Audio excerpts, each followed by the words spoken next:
To Africa, where China continues to grow its influence, Beijing is reportedly buying political support in exchange for major investments in African countries. And the latest example is that from the East African nation of Djibouti, where a British member of parliament was allegedly deported on allegations of criticizing China.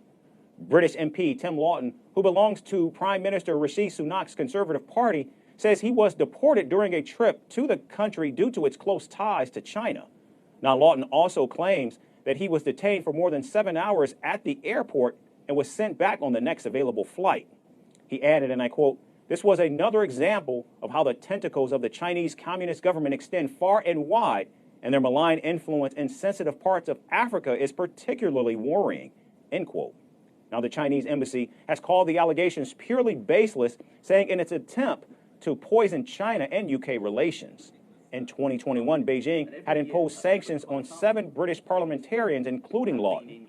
This was after they criticized China's human rights abuses against Uyghurs in the Xinjiang region, Tibetans, and those from Hong Kong. Now, China said the allegations were pure lies and disinformation. And now the East African nation of Djibouti shares close ties with China.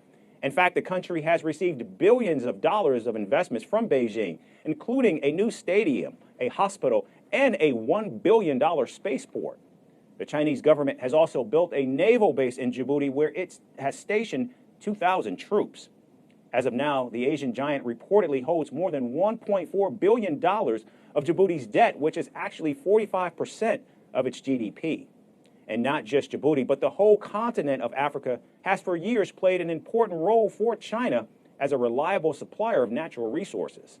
China's cooperation with countries in Africa dates back to World War II.